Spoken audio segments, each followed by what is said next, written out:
Hello guys, this is Adeep from Adeep's Tech Tech, and today we've got a Google Pixel Watch for 45 version, which is the Wi-Fi only, which we will do the unboxing for. Previously, I've been using the Pixel Watch 2. It was only available in one size, 45 and I think I do prefer a bigger sized watch.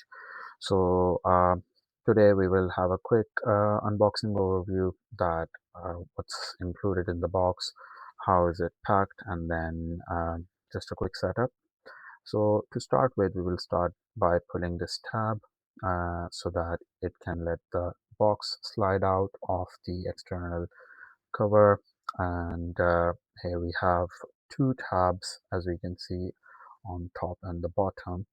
Now, if we remove the bottom part, that's where we have the watch itself.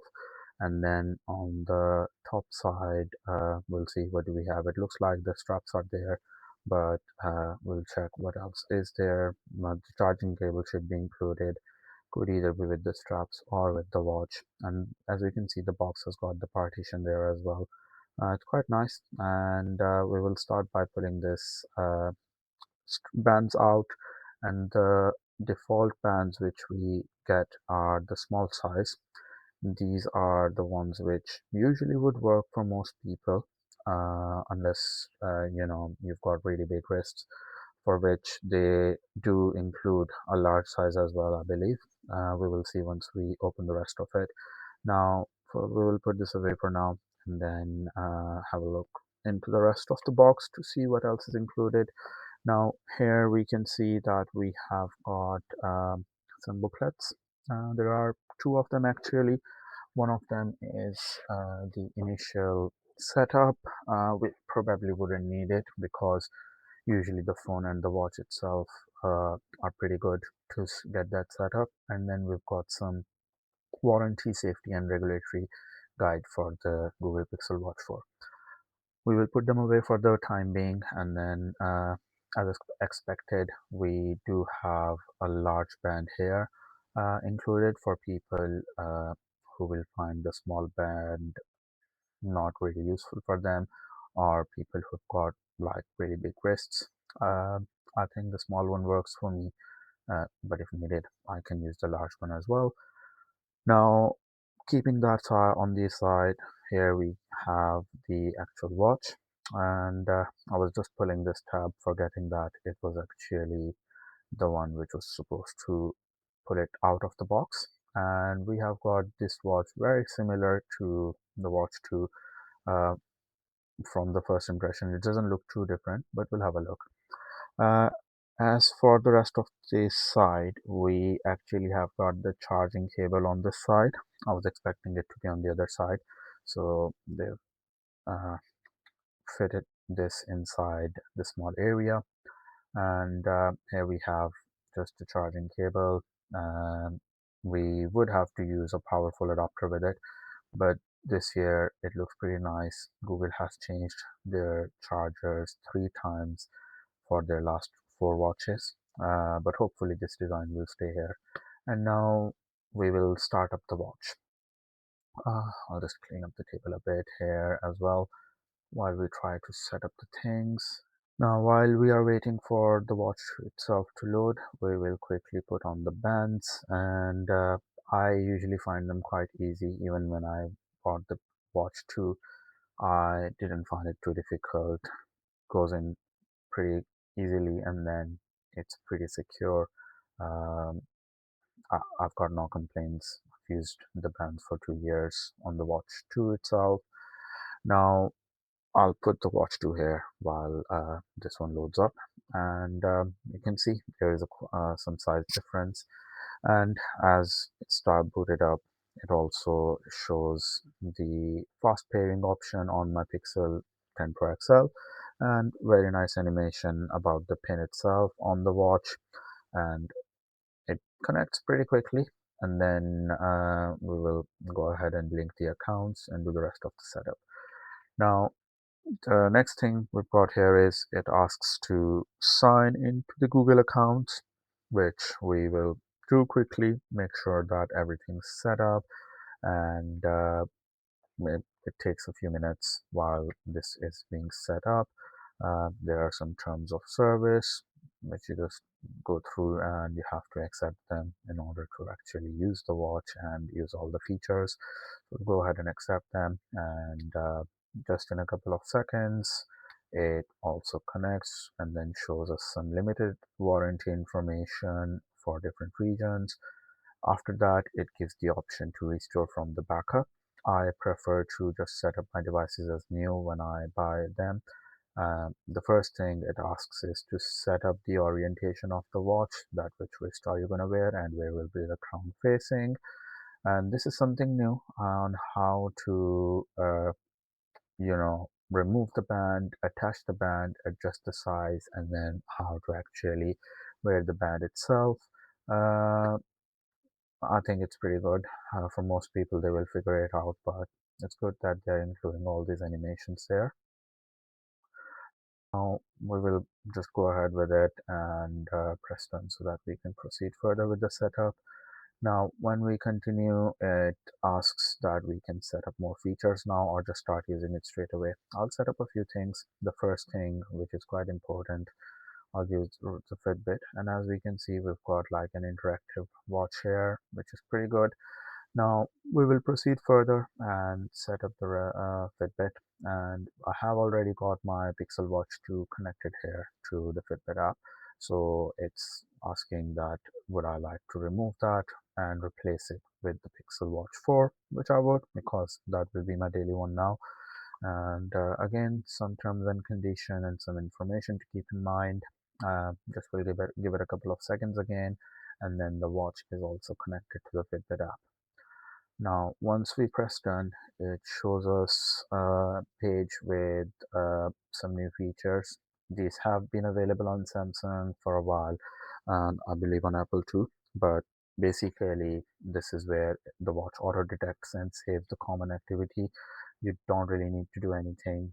If you're doing something for 15 minutes and the watch recognizes it, it will just give a recap once you're done. That's pretty good, looks good to me. And it says that it will improve with the time, which is great. After that, we've got the Health Connect. This is the Android feature introduced recently to synchronize your fitness and wellness data across different apps. I personally use a couple of them, so it's pretty good to have everything synchronized in one place rather than checking all the different apps individually. Next thing we've got here is to set up the personal safety features. The first thing it shows up about the car crash detection, and then the fall detection. You can also help improve the safety features. We'll turn it on for now, and then we can always change it later. Uh, as we already have the emergency SOS and earthquake alerts set up on the phone, it detected that and just going ahead with it. Now, this was a really nice feature introduced in Pixel Watch 3 about loss of pulse, where it calls emergency authorities if you don't respond, which is great. Next thing we've got here is the assistant, to set up the assistant, which is basically Gemini at this point. Now we can start with the setup process and see what it shows. It just, as I said, gives the information about Gemini, that this is the personal AI assistant. There are a couple of ways how it can be used. You can hold the side button to talk to Gemini, or we can use the voice control to use it hands-free as well. Um, shouldn't have said the word, hey Google. And next, it asks if we would like to use the hands-free version. I would absolutely use it because I generally use it with my Watch 2 as well, and I do find it quite handy, especially when setting up timers and just adding a reminder on the go. It works pretty good, and just got to agree to their terms and conditions. Gives us the information how it works. I'll agree to that. It will connect, and then it gives us the option to set up the lock for the watch screen. Again, it's pretty useful, and straight away I can see there's a difference between the lock and the pin screen. As we can see here, it's not dependent on the size. I think it's just the newer update. I believe, which we've got on the watch for. On watch 2 we're still waiting for the recent update. I will quickly set that up, and once we've got that set up, it asks to set up the wallet, which I will do later, and then you can select the apps on the screen. Some of them I use usually, so I would just let them install, and the ones I don't really use, I'll just untick them, and then again, I don't use any of these, so I'll just go ahead and continue so that it installs all those apps as well as required on the watch. And that's almost done, and we've got the hello screen on there on the watch, and it says it's ready to explore. Now, before I do anything else, I would like to show up this really good feature. So if you've got a Pixel phone, you can unlock it with your watch if you're not aware of it. So as I've got the Pixel Watch 2 already installed here, it was showing that I need to remove that first. I can only use one watch for unlock, so I'll delete that and just go through the details and set that up. And as you can see, it quickly just set it up because I have our locks on the watch, and then it just quickly get that set up. Now this problem I came across, as you can see earlier, we did connect the Fitbit, but it asking me to do it again. It was fairly quick this time, but just gave us those few screens again, which is something to look out for. And we will quickly have a look against the watch too, and see how they both look side by side. And as you can see and possibly tell, that the bezels on the watch 4 are really thin as compared to watch 2. And there is this really nice thing which they've done with the watch 4, and we can see it kind of on the camera as well, that this is not a flat display on top like watch 2. It is actually like a dome, and when you look at it from the side, it actually looks like that the watch face or the content on the watch is kind of coming up on the glass from behind, which is really nice. You really have to see it in person to actually kind of see. The other thing I've noticed straight away is possibly the update, but we can actually see the app icons when we are looking at the notification. And again, if you see here, it shows you the difference in the bezels on and this is a huge improvement. I absolutely like it straight away, how it looks on the new Watch 4 here now.